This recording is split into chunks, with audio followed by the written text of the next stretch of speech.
The views and opinions of this broadcast do not reflect the views and opinions of Armed Media, New Productions, and its affiliates. Enjoy the show.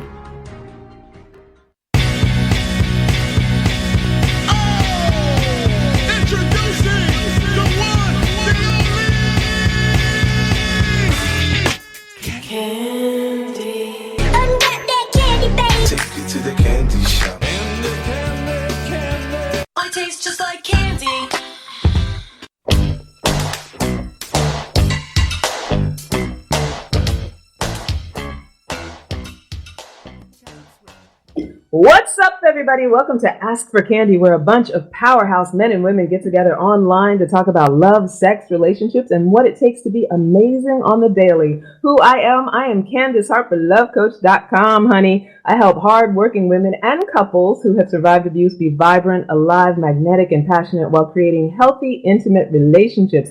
And I'm coming to you live from Metro Podcast Studios. Woo! We love it here. The people are fantastic. It's always really, really great podcasting services and really clear recordings. And, as always, my podcast husband, Avon, is here in the background helping us out. So those of you who've been listening in, it's fall. And our theme all season long is healing the mother-daughter relationship. And so we're going to be talking about mothers, daughters, healers, experts, anyone who wants to contribute to the conversation of healing. And tonight I have incredibly special guests who are already making a difference in their own very existence. And I'm going to introduce these two gorgeous girls in a second. But first, happy Monday, everybody. You are listening to your TuneIn app. You're listening to Armed Radio, or you're in the garden on armedradioglobal.com. We're also on iHeartRadio, so don't forget to follow us and download all of your favorite shows. For the streamers, we're also available on Spotify and on Spreaker.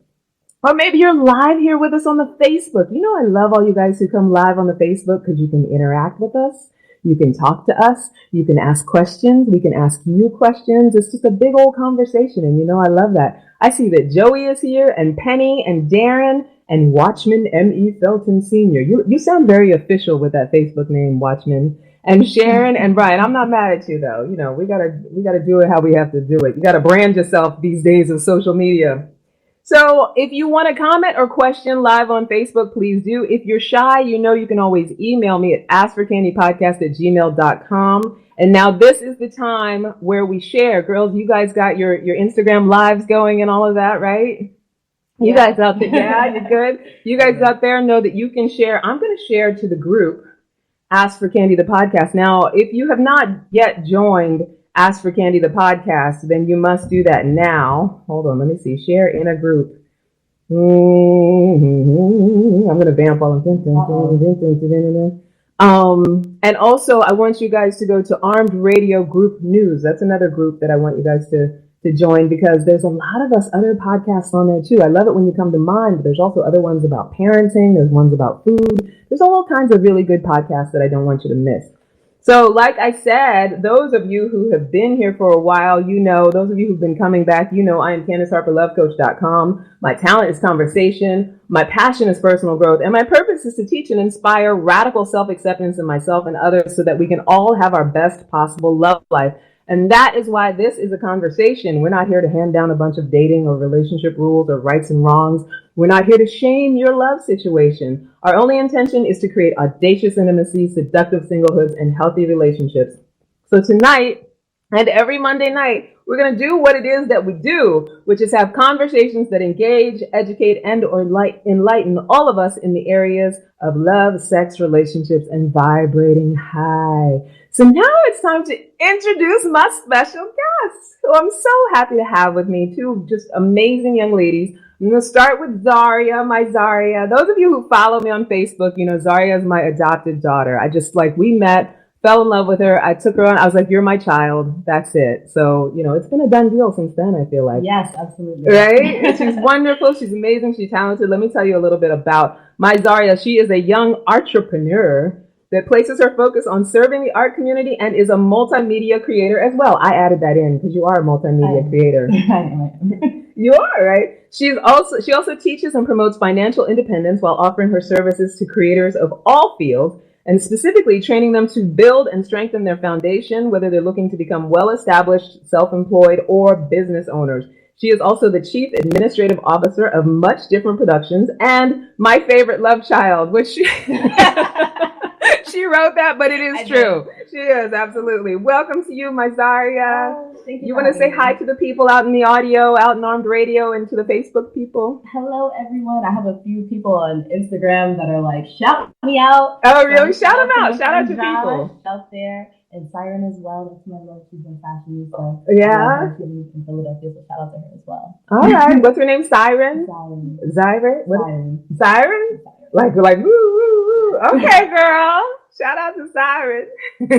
All right. So welcome everybody who's coming in. Now I want to introduce Eliza, the lovely Eliza. Eliza Cabrera is the founder of Billionaire Coming Soon, honey. Billionaire Coming Soon is focused on empowering women of color to seek additional streams of income by using the power of the internet and social media. She is also the NYC ambassador for an organization called Social Tea that hosts and arranges networking events for intra and entrepreneurial women to get together and network. And she is a first-generation Dominican from NYC, honey. Woo! Welcome, Eliza.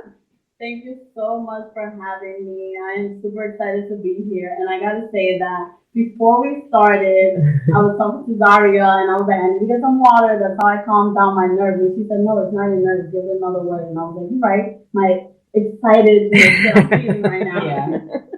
Thank you so much. I'm really excited to be here. Yay. I love that you, like, Zaria, you helped her make that mini transformation, like in the moment, right? It's good. And you're absolutely right. Because I do that same thing. We probably have talked about that before. Like whenever you feel nervous or you feel like, oh shit, you just call it something else because it's the same feelings, right? Yeah.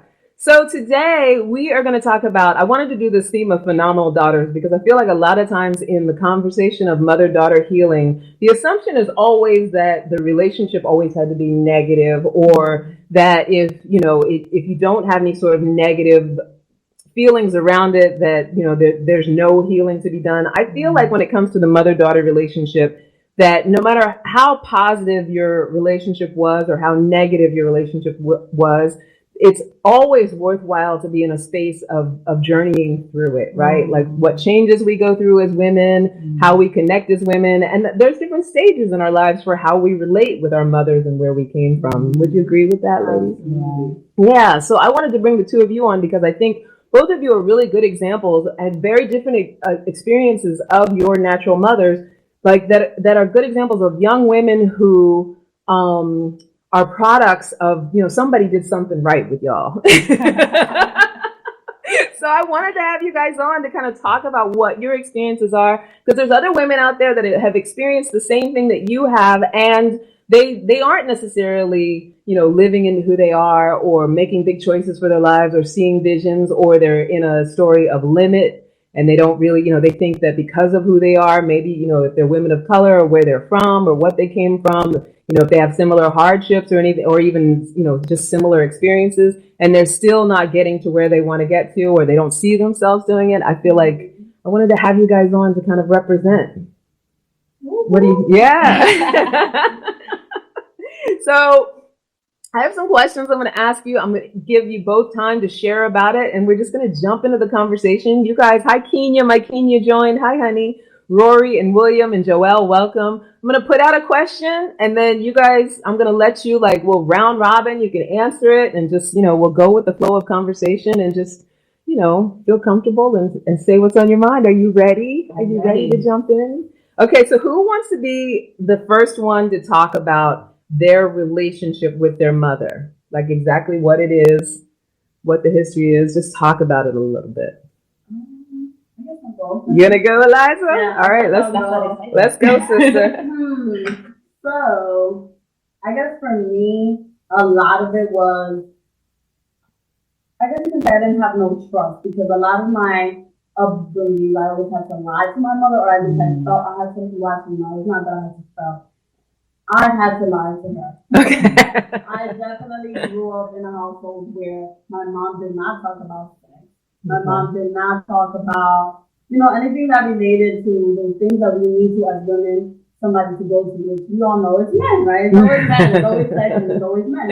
And unless you prefer ladies, but it is always sex. Exactly. Right. Whatever your love is, that partner, whoever it is, I knew I could not go to my mother for that. So for me, I think I grew up majority of my life, probably until I came back home from college. So I probably at the age of what was that, 21, that's when I officially started now having these conversations with my mom, because now, I'm with as an adult, so I can't hide no more. I can't. I'm going out. This is my boyfriend. We started talking a little bit more. So for me, I know I grew up very sheltered, and I just lied to my mom for everything. Everywhere I went, she never knew the truth, which is terrible to say. But now I'm at a space where we're both adults, and I feel like I'm the one giving my mom advice nowadays. Yeah. And she's actually very receptive to it because she sees the way that I'm moving. Now that you have more of an adult friendship kind of mother-daughter thing. But I want to ask you, how did you guys make that transition? So you said you came back like a little bit more of an adult, but was there a moment where your mom was just like, oh shit, like you are a grown up? Was there a conversation or a moment? Because I had a moment with my mom. I'll tell you guys in a second, but tell us, like,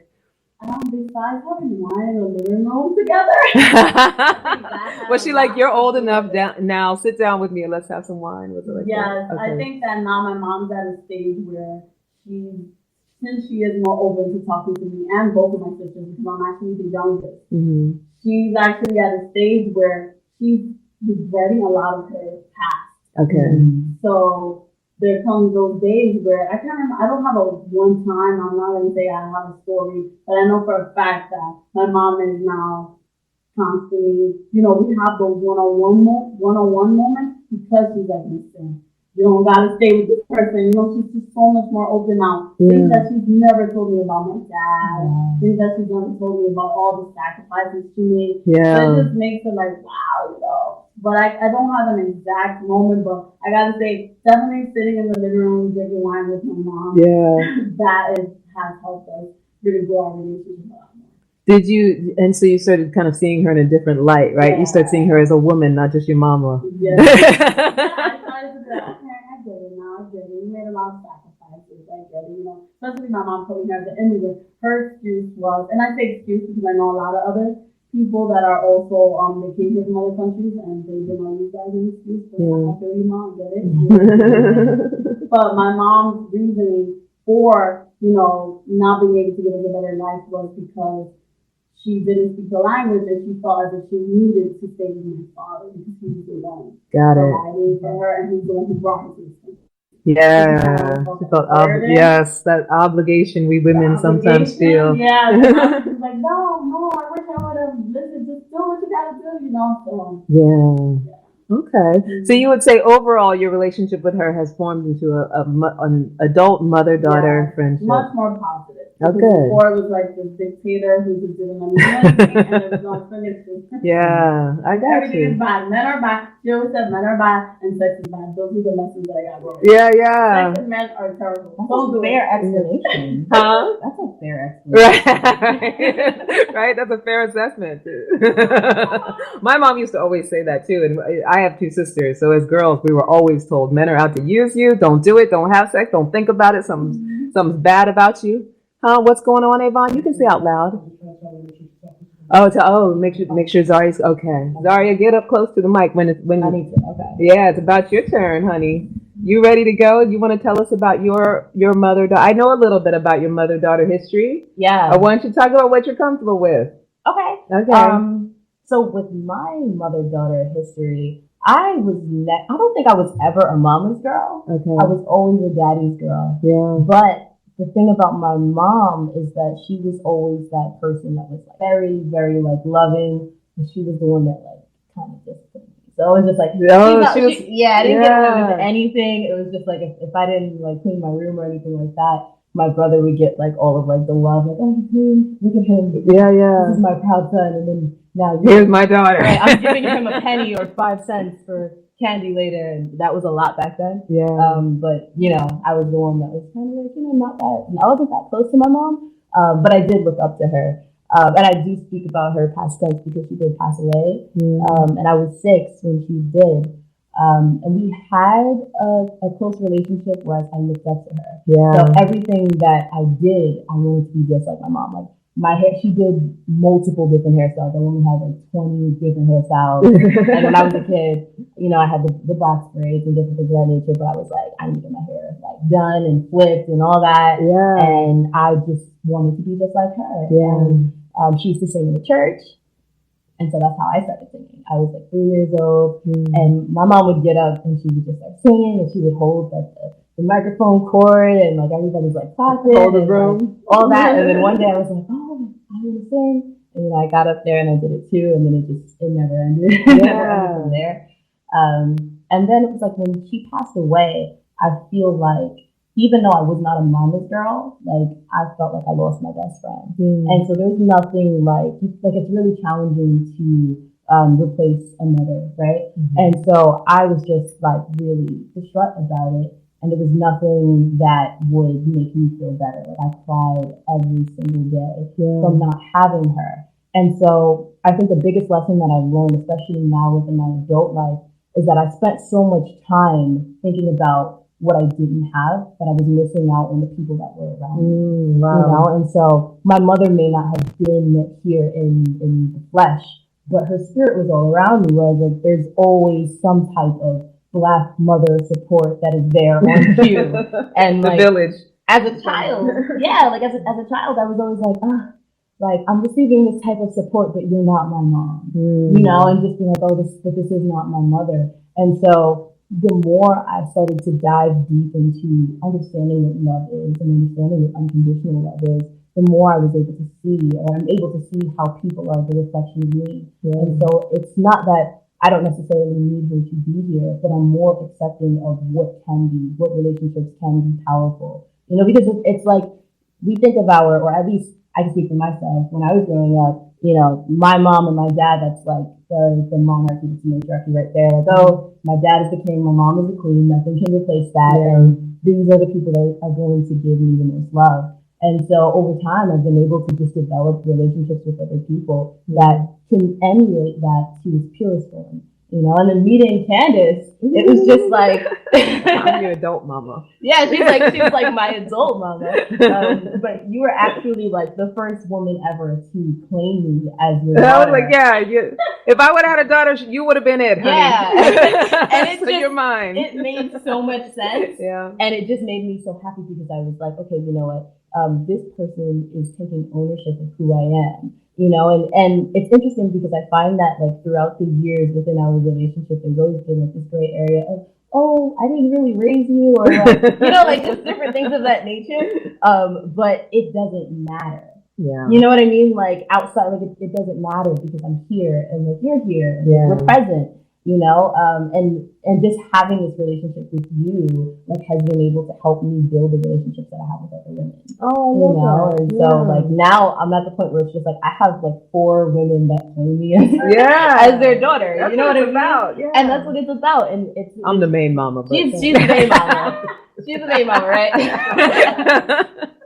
There's like 4 women that claim me as their daughter, and it's just let going of the possession of what it is or what it means to have someone as a mother or daughter. It's like I allow myself to have this relationship with this person, and they allow me to be in their life in that way as well. And it's just a beautiful feeling. Growing up and not having a mom and just being like, oh, I'm without, and then being able to look around me and just see how much I have. It just has brought so much gratitude to me. I love that, Zaria. I love that you said that because I think too, we all have different, our mother-daughter experience. It's just so unique to each individual, right? And, there's different people that go through different experiences, and you could say, oh, you understand me because you also lost your mother, or you understand me because you had your mother the entire time you're growing up. But I don't necessarily think that it's those logistics that connect us. I think it's what you're talking about is this understanding that your mother as an entity, like your mother-daughter relationship as an entity might not have been ideal in the sense that she was alive the entire time. But in having her transition when you were so young, you got an experience of mothering that is unique to you. Just like Eliza got an experience of mothering that is unique to her. And, same for me. It's like, the idea here is how did our experiences form us and grow us? And I'm sure there's a lot of young women out there that have, both in common with you, but even their own experiences are very unique. And I love the way that you had the presence of mind, even at this young age, to understand that there is a way not to pretend like it's all okay, because when we have loss, we have to go through our grieving, right? Yeah. But there is a way to grow from, not having it be whatever this idea of ideal is that's out there somewhere, or not having it be exact. Because even if you have a mother, let's say an abusive mother, a lot of times we get in the story that we were supposed to have, this perfect mother our whole lives, and she was supposed to be perfect the entire time. Yeah. And, in life and in death, it's like there's no supposed to. Yeah. And they're human. They're human. Our parents are human. Our parents are human. We're human, and it's really just about what do we make of our circumstances. Hi, Bill. Hi, Marcy. Hi, James. Mr. Rizzo. Actually, Mr. Rizzo, who's on the Facebook Live, this is a side note, was my high school band teacher. I used to always get detention because I was always chewing gum. I've known Mr. Rizzo for 30 or some odd years. And Douglas is here, and James and Vincent. Welcome, everybody. You're welcome to participate. The conversation tonight is mother-daughter healing. I'm talking to two phenomenal daughters, and we're just talking about their experiences growing up and their experiences as being daughters, what makes them inspired, what makes them do what they do, and all of that good stuff. So, we'll go back to you, Eliza. What is one really positive way that you feel like you mirror your mother? And what is one negative way that you feel like you mirror your mother? So I guess I would have to say positive. I guess I'll go with positive. Whatever feels right to say first. I'll go with the positive first is the fact that my mother is very, how can I say this? Like, she just doesn't give shit from anybody, but like in a not so aggressive way, right? Like, she's not the type that's gonna be, like, she's not crazy, there's some mom that just watching me, so I'm gonna be crazy. I've seen her in her, she just doesn't take shit from nobody, and she has like, if this is the way she feels, that's the way she feels. That's it. She's standing up for herself, even if she's the only one. And I've definitely seen that in me, and I know I get that from my mom. Now, negative is the fact that she's a people pleaser, right? So it's like, it's ironic, right? How you don't take shit from nobody, but yet you can also be a people pleaser. Yeah. And I know when I'm like, Mom, but you don't see people. Again. Right. So that, I would say the negative is the fact that I can people please sometimes, constantly saying yes, and I see my mom do this, but she's just supporting all her family members, and she's the one dragging herself down, and I'm like, you gotta do the same thing. Like exactly what you see her doing. Yeah. And do you feel like you have ways to sort of like, not, because I don't believe in resisting who we are, right? But like ways of getting aware of when you're doing it. Do you have ways of like your own ways that you've developed for yourself that kind of like keep you out of that space? Like if you're in a people pleasing place, you like, is that something you're aware of to work on? I'm definitely aware of it. I am working on it, right? That's the key word. Definitely working on it, on more in tune with what I want to do, right? So when it comes to the people pleasing, sometimes, I grew up in a home where we have to celebrate everything. We're always the house to cook. We're always the ones providing. So I kind of have the same now feel for myself. I'm always making celebration out of everything. And I think that a lot of my friends see me as that way. Well, I'm like trying to get out of that now. So for me now it's more, okay, what does Elizabeth want to do? What do I really want to do? Right? So I bring myself back to that space, and then I'll know, actually, no, I can't do this. I'm sorry. I'll say yes, because I actually want to do it. Like strong yeses, strong no's. Yes. I love it, girl. All of us, honey. Yes. I feel that's right. I feel like that's one of those things. Because, as women in particular, and I feel like your mom and I are probably similar generation, or at least semi-close to it. Would you say? She's in her, okay. I'm thinking you're younger maybe than you really, see, black don't crack, y'all. But either way, like. My older sister is 38. Okay. All right. So I'm closer to your oldest sister's 38, her generation. But like from my generation on up, it's like women in particular, like strong yeses and strong nos are not something you're taught to say. Yeah. It's like, be this, be that, and be good at it, be perfect, be a lady, be all of these things. And then also do whatever you're told, to do and, to be what somebody else wants you to be. And within that space, there's that part of you, especially for those of us who are strong-willed in any way, where it shows up in not taking shit from nobody. Yeah. But still, we were taught there's a certain amount that you have to I feel like for you guys, like as generations get younger, there's a little more space, but it's hard as women to get to a place where it's, strong yeses and strong nos, right? Like, I feel like that's one of the challenges that we have in general. What about you, Zaria? What do you think about that? About the strong yeses and strong nos? Yeah. Ooh, every time I think that I am complete with that, I learn that not quite yet. Like, I was like, oh, you know what? I'm gonna be so strong on my yeses and my nos, and because I can be a people pleaser like you, working on that. Sometimes it just doesn't come out until I think about it for a little bit. So now I've put myself in a space where I'm like, if it's a really big decision, I'm like, I need 24 to 48 hours to think about it before I say yes, before I go into this conversation, and just sticking to that, because that gives me the opportunity to check in with myself. Yeah. Because if I don't give myself the space, the people pleaser in me will always say yes. Yeah. How can I help? Oh, like you have a missing shoelace. Wait, I think I might have one on my shoe, and then I give you my shoelace, and it's like, damn, okay, I have no shoelaces. Yeah. So like the impulse is to be like sacrificially kind. Yeah. Yeah. And then I'm like, oh, I have no skin left. Oh, my bad. I gotta wait to heal that one. Right? Yeah. No, I get that. Yeah. So for you, Zaria, the question, I want to put it to you too, because I know that you said that your mom passed away when you were 6 years old. Yeah. But what would you say is something, if you do remember, or if not with her in particular, like in growing up, what was some positive mirroring, even with your father, you could say too, but some positive mirroring that you got or that you did, and what was some negative? Okay, some positive mirroring and some negative mirroring. You started singing. Did I? That's great. Oh. Yeah, but so, just like. Oh, I thought you heard me hum in the way I spoke.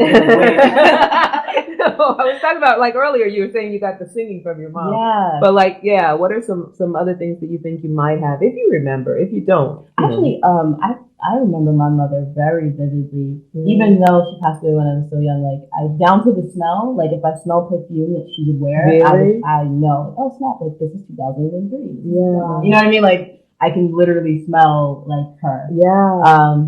I would say the positive thing that I got from her, aside from singing, is the way that she loved on other people. Yeah.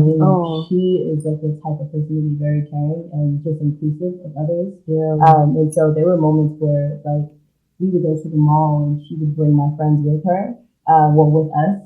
And so because we're getting a pair of sneakers, she's buying my friends shoes and stuff like that so that they can have what we're getting, because their parents aren't there. And I'm a little girl, but I was like, everybody's like, oh, your mom is so cool. Like, yeah, you got this toy, she bought me this toy too. And I'm like, oh, yeah, she is, And then I guess one of the negative things, my mom was sassy. I don't know if that's a problem. Yeah, that's not necessarily a bad thing. Not necessarily a bad thing. Or maybe something that doesn't necessarily serve you. Yeah, sometimes I feel like she was so kind to the point where she would eventually pop if she needed to. You know what I mean? And so especially the Aries nature in me, I can be super duper kind. But if something is bothering me, I'll hold it in until it's the last minute and then just be like, I can't take it anymore. Yeah. And so then blow. Yeah. And so I know that I get that from her. Yeah. Just from how I've seen her, in the past and different things of that nature.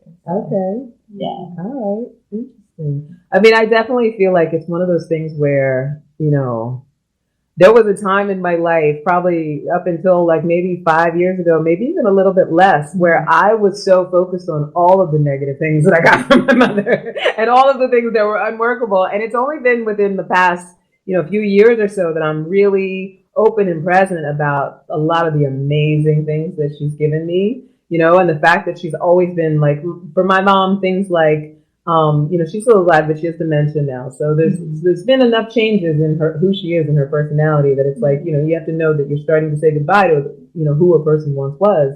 But my mom was always someone who stressed things like education and having your own and all of that stuff. And so that was definitely something very positive that I got from her.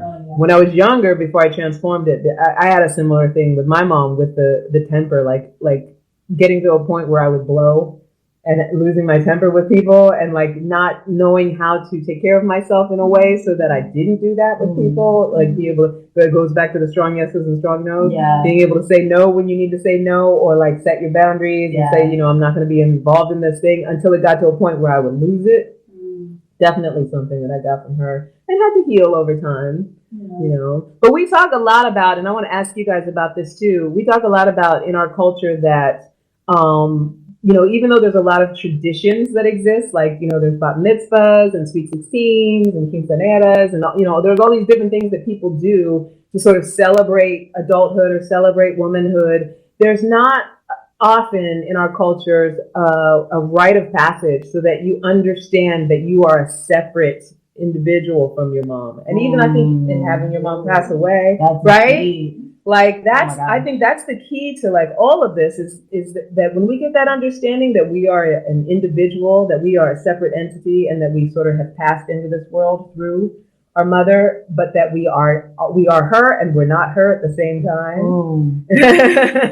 I guess the question is, and this is like the question that comes up in my mind, do either of you feel like there was a time where you experienced a rite of passage? Is it something that you had to create for yourself? Is it something that you're like, oh shit, now I'm going to do one? Do you know what I mean? Like, where are you at with that sort of thing? Like feeling like you're an individual woman. And now first, let me preface it all by saying both of you should give yourselves credit for like the fact that to create visions and things like that. So maybe you didn't have like a formal rite of passage, but obviously there's been something that has told you like I have an existence here that is separate from what my mom, says or doesn't say or can say or whatever, that's separate from who she was. Yeah, I mean, I guess for me, so let me understand the question. Are you asking us when did we discover that, right? Well, what is your relationship with that idea of having a rite of passage, taking it, whatever? I guess for me, it's more just about myself in general. I wasn't even relating it to my mom. For me, it was just my family in general. Yeah. So the way I looked at my family to the way I'm looking at them now, I wouldn't say I'm separating myself from them, but because I'm having a vision that nobody else has, right? Where I'm trying to see myself as living wealthy, being rich, having all this money, a whole nother conversation for a whole nother day, right? But living this lifestyle that nobody else around me, especially family, can relate to, just because of that. I'm now understanding, okay, it's okay for me to have this belief that my family Yes. It's okay for me to have these goals that my family can relate to. So because I'm going through that process, which it all started with me starting my online business right away, right? I started to read personal development books, which I was not reading at all before. And really started getting more in touch with who I am. That's when I really started to think more about, my mother and my family. So for me, I think it was just that right there, just holding myself responsible for the life that I want to live. And now I'm separating myself from my family, but not in a negative way. It's not in a negative way. It's just in a way where I'm realizing I can do this, so I have to keep pushing and motivating myself and finding these people, right? Like you ladies. Absolutely. I have these people out there, I love you, Mom, and I need you to know that I'm doing this for the betterment of us. But I'm going to have to go this way. Right? Okay? I can't keep listening to you complain about that. Right? I'm going to be here for you. So I think that's really helpful for me because I'm going through the process now. I'm kind of trying to be like, okay, it's okay, Mom, you grew up with. I can be the one to get us through this, right? And I think especially too, because I very much come from working class people. It's like the idea of starting your own business and like going out on your own and saying, I'm going to make whatever sacrifices I need to make in order to build this vision. It's something that, first of all, our whole entire culture, like in this country, is all about go to school, get a job, hustle, hustle, hustle until you retire or until you die. And then, hopefully you have enough retirement left over and that's it. Yeah. And so there's that small percentage. And I think more so because, being entrepreneurial is much more common than it used to be. Yeah. But I feel like because it is such a new thing for so many people to be like going off and branching off on their own from nothing. Yeah. I'm not talking about, and there's nothing wrong with it. If you're somebody who came from a family that had a business and you continue the business, that's great. Mm-hmm. But when you're someone who comes from a family where nobody owns a business and no one has ever started anything from scratch, and no one has actually known what it's like to be like provide based on all of your own steam, not just getting yourself to a job and making sure you get a check. And I'm not taking that away from anybody, but it's such a different, I've done it. It's such a vastly different thing. Yeah. And I think as soon as we get in this conversation of like entrepreneurship, those of us who come from working class families, it's almost like you speak a different language than your family and nobody wants to be cast off the island. But you still want to be like, I got to do this. Yeah. I'm an individual. I'm on my own about it. Yeah. Which I actually think is one of the most amazing types of rites of passage. Mm-hmm. Like that decision to say, I don't have to do it the way my family did it. Mm-hmm. And if I want to help my family, I'm going to have to do it differently than they did it. Mm-hmm. Right? Mm-hmm. I think so. What about you, Zaria? What's your relationship with Actually, Zaria, I met at a women's program. Rites of Passage. Rites of Passage. And it was called, I was just going to say, it's called Be the Tree Rites of Passage. And it was really about that. Like, how do I come into my own as a woman? Yeah. And for me, that was a good experience to kind of define the journey I was on around it. What was that for you? And make sure you're still close enough to speak in. And, what is your relationship with having a rite of passage or taking it for yourself? So you want me to speak on the rites of passage? Not the program, but like just your overall, your personal experience. Passage. Yeah. I think my rites of passage literally began when my mom passed away. Yeah. And it was like, oh, this is game over. Yeah. And at that moment, I don't think I realized it, but I started creating my life. From then, negative or positive, anything that I wanted to do or anything that I wanted within my life or I told myself would be became, and so I gave myself the experience of just being a creator, through art, through music, through friendships, and, through poetry, just deepening my relationship with myself at such a young age, and not having her, I no longer had that. I gotta do what mommy or daddy is telling me to do. At that moment, I began to really fend for myself. Yeah, I started to learn and create within my own thoughts and my own environment. So her passing was definitely something that contributed to my own rites of passage. And so I think a part of that is because I grew up in a Christian household, and so when I was a kid, we only listened to gospel music. Oh, really? And so my mom and my dad, they were very spiritual people, but outside of the family, everybody was like, turning up, listening to secular. Yes, secular music, all that stuff that you just aren't supposed to listen to in the church. Mm-hmm. So my mom used to tell everybody, do not play R&B around my child, all this stuff, and I was in a cocoon. Yeah. And so even when I was a little girl, if I sang or auditioned for something, I'm singing gospel music. I'm singing Jesus Loves Me. I'm singing all about God. And as soon as she died, my aunts and uncles, they were playing all the gangster music. I heard Usher for the first time, I'm listening to all this stuff and everybody's singing in front of me. And I'm like, they said, what? Oh my gosh, And so that literally just opened my eyes to so much of the world, her just not being there anymore. And that layer of that shield of that covering that she kind of put over me was no longer there. Can you think of something in particular when she passed that you told yourself? Because you said that when she passed away, you were instantly in a place of I got to figure this out, right? Even at a young age. Yeah. But so I got to figure this out. What are some other things that you told yourself? Well, I would say the first thing is that I used to think that it was my fault. Oh, wow. I didn't understand why she died. And so I remember before she passed away, I actually had a dream. And I was talking to her about the dream. And for some reason, I just asked her, she's sick. So I asked her, I was like, when do people die? Like people don't die until they're 100, right? Mm-hmm. And I said that because I noticed my mother was sick all the time. She's constantly like throwing up and like, all this stuff. And I was like, she's gonna be fine. She's still gonna be here. Yeah. So I was like, if toddlers, we ask the smart questions so we can get the answers we want. And so she started to express to me that people pass away when they're like young and old and like be a baby or like an infant at any time. And so a few weeks later, like the whole thing happened and she had passed away. And so that was one of the many things that I told myself. Like, I thought that I killed my mother. Wow. Yeah, that's big. I thought that I did, and we were children. We were playing, and we were making a lot of noise. She was upstairs, and she was trying to get rest. And wrestling was a really huge thing. I have a brother, and we were wrestling, and my aunt was like, "Don't keep her down. She's trying to rest." And like all of a sudden, my brother went to check on my mom, and she was gone. Oh, wow. And so for a long time, like we carried that, just thinking, okay, we're the reason. Yeah. So that was one of the many things that I told myself.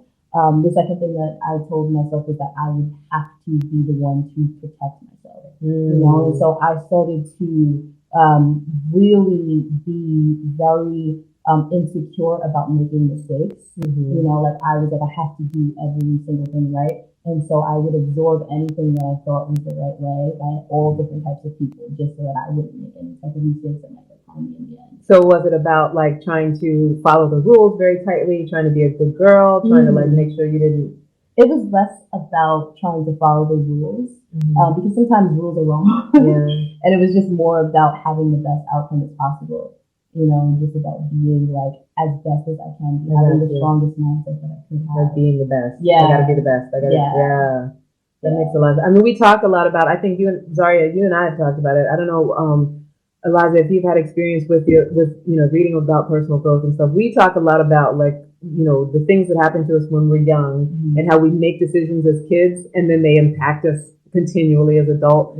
So like at 10 years old, a 10-year-old could still be running the show. Like if something traumatic, like the loss of a parent, and it's like, I'm on my own. So I'm on my own works to survive a trauma when you're 6 years old. And then you grow up to be an adult, and I'm on my own has me not asking for help, not wanting support, thinking that I can, navigate the world by myself, feeling isolated, maybe even going into depression. You know what I mean? I'm not saying that that's necessarily your experience. No, that was definitely my experience. And so it's so, I think the beautiful thing about that is it equipped me for so many things now that I'm almost like, not even almost, I'm really grateful for all of like the things that have pressurized me as I was so young, because now, when I'm put in certain situations, I can see how I get through them. And then it makes more sense. Like when I do have to ask for support, I don't shame myself. And it's like, even if I do, I'm like, okay, I'm human, that I can take out. Did you have a moment though for a while where you were like, I'm not asking anybody? I got this by myself. Yeah, I was an independent. I feel like,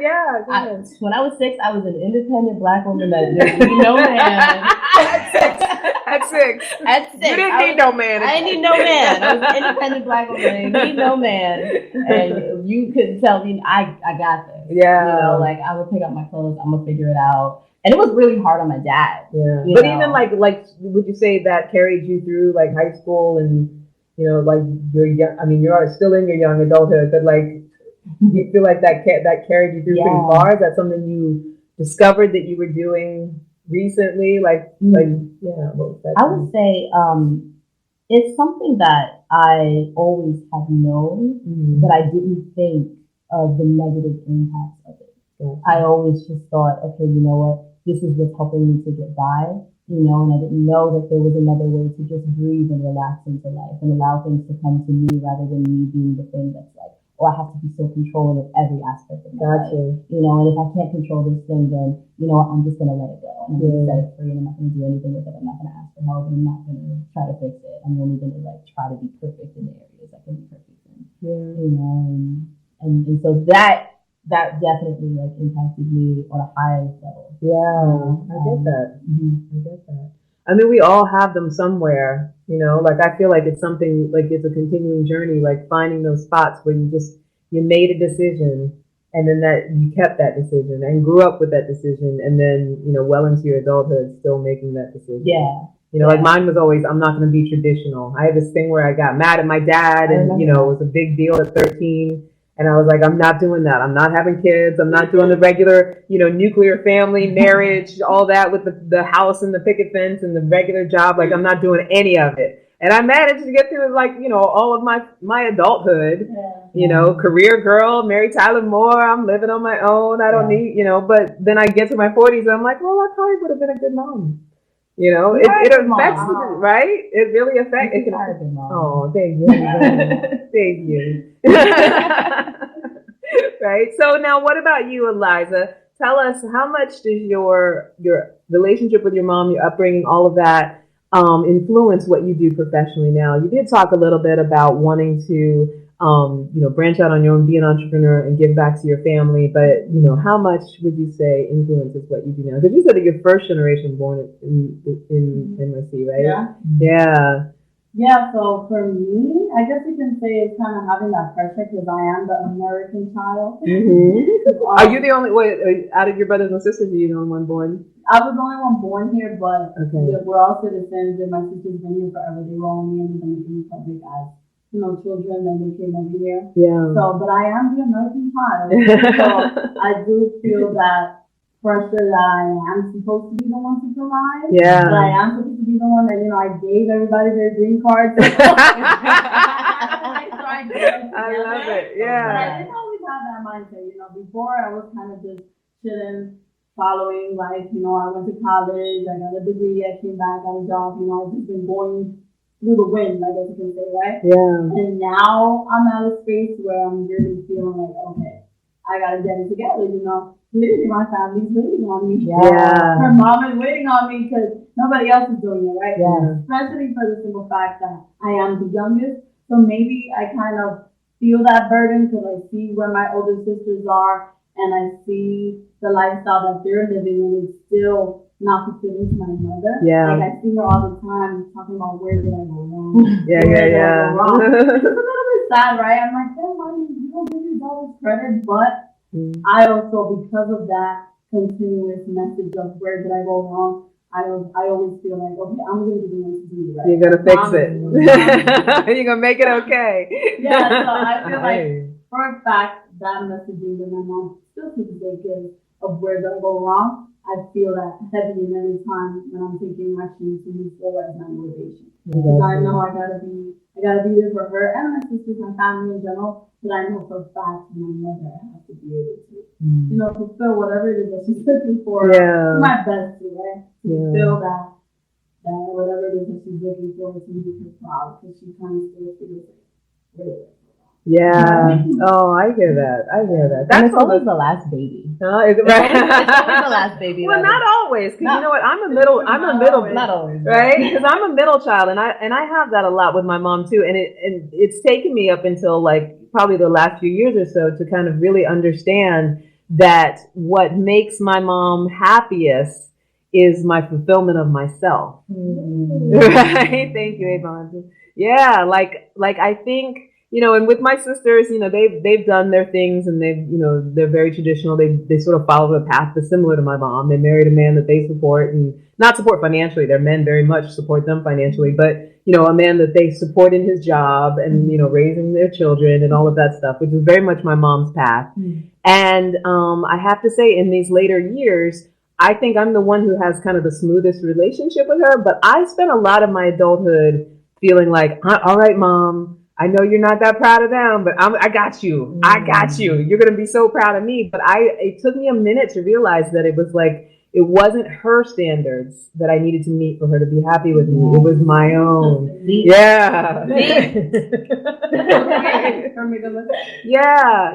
Not saying that because I think the way that you're thinking of it is I don't believe in the right or the wrong. I believe in the workable, the unworkable. But I think the way that you're thinking of it is instinctual. And it's reasonable and it makes sense, right? Because we love, especially when our moms have made sacrifices for us and things like that. But I don't know, just a little tidbit, because you probably already make her proud just being who you're being. And whether she'll admit it or not is on her. I know, right? That's the truth. Right. All right. So the time goes so fast. We're already at 51, and we have a lot of business to do. But very quickly, I want to have you both give a little bit about one way that you think that your mom has, well, you talked a little bit about how your mom has influenced your love life in the beginning. But if you have anything else that you want to share around that, and Zaria, if you have anything you want to share about that, like your experience with your mom and how that has maybe affected your love life in some way. Okay, so I have like 4 mothers, and so I've been influenced 4 different ways. I would say my mother personally, she had a beautiful relationship with my dad, and so it really helped me to understand partnership and how important it is to really, really like be involved in your partner's life in a way that's unconditional, you know. And so just the visual that I got from that, it at first made me think, oh, I have a relationship with my parents, and I'm gonna have one boy, and then have one girl, and it's gonna be done just like my mother, right? And so that was like the ideal thing for me. And now it's so interesting because I am definitely more on the Candace Harper team, where I am like, I don't know, I'm just like, you know, no. Don't wait too long to have babies. Listen, I might just freeze my eggs because every time I see a child, I'm like, yes, and then I'm like, no, no, thank you. I can babysit for a couple of hours, but I don't know if I can do the whole like mommy thing right now.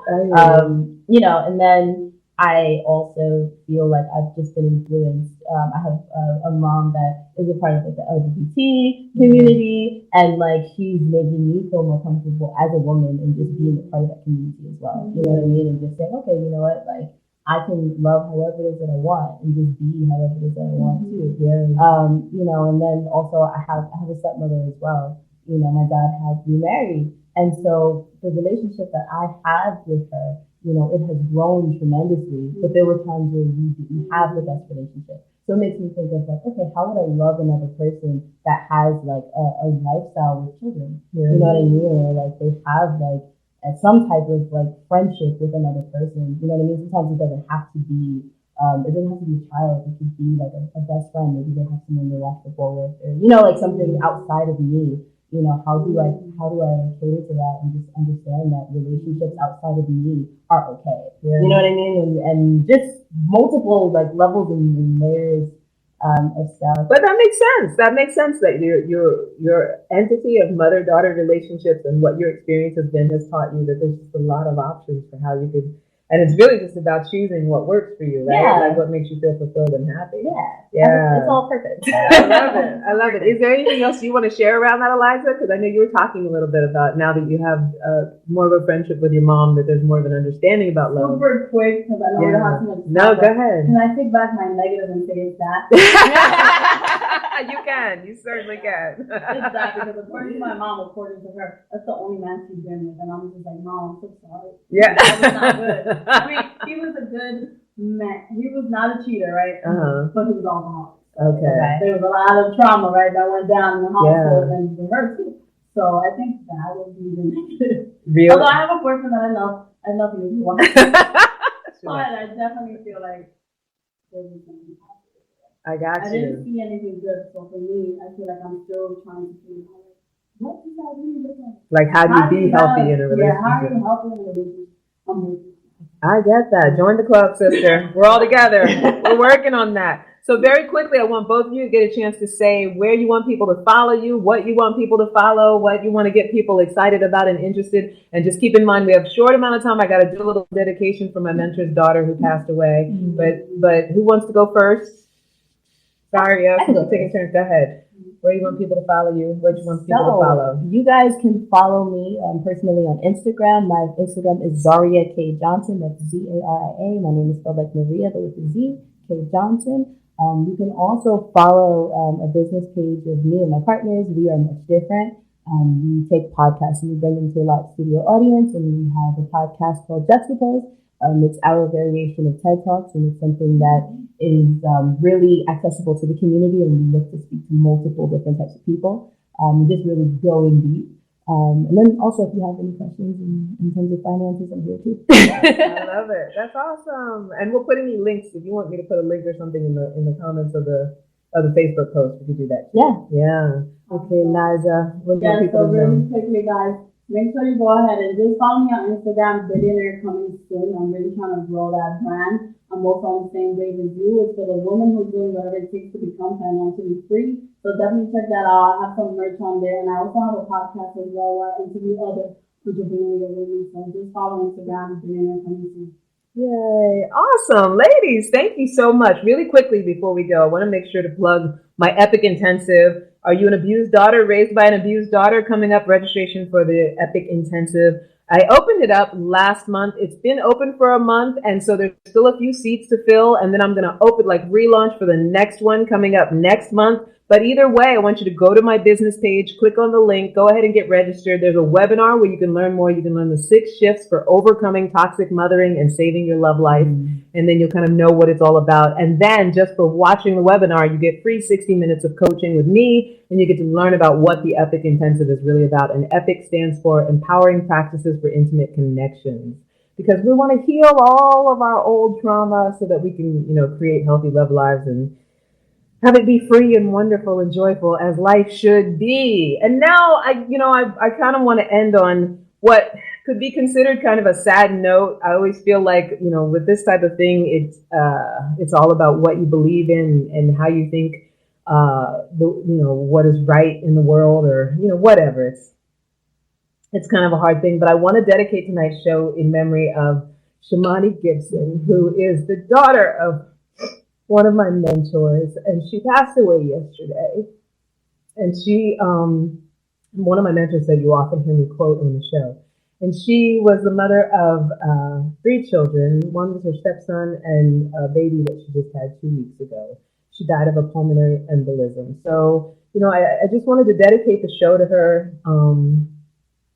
And, she left behind a lot of extended family and a lot of different communities that she was involved in. She was a big contribution to the world, and she brought a lot of value to the world. And she just was a beautiful young woman, a beautiful person. And so the Armed Radio people are leaving us in a minute, but I just want to let you guys know that she has a GoFundMe page. And if you can go to her page and leave a donation so that the family, they're already dealing with their grieving, and hopefully we can help lighten the burden, any financial burdens or anything like that. Please go and donate. If you can't donate, that's okay. Just your prayers for her peaceful journey and prayers for her family. And that's it. Rest in peace, beautiful angel. I just wanted to say that to Shamani, wherever you are. And Armed Radio people, I know you got to go. Never forget that you are a love machine. If you ever start to feel like you're not getting enough, just make more and ask for candy. Thank you for being with us. Girls, thank you so much for being on the show. It was just awesome to have you. You both did, I'm still emotional, sorry. You both did a really great job. I'm really glad that you came. You're both friends of the show, so you can come back anytime you want. Eliza and I are going to be working together with Social Tea. So we're going to be doing women's networking events at the last Saturday of every month? Last Saturday of every month. Yeah, and we're kind of talking about what that's going to look like and, things like that. So if you're interested in being involved with Social Tea, definitely follow us, follow Eliza especially, and, we're going to work all of that out. My Zaria, you're coming back on, honey, anytime you want.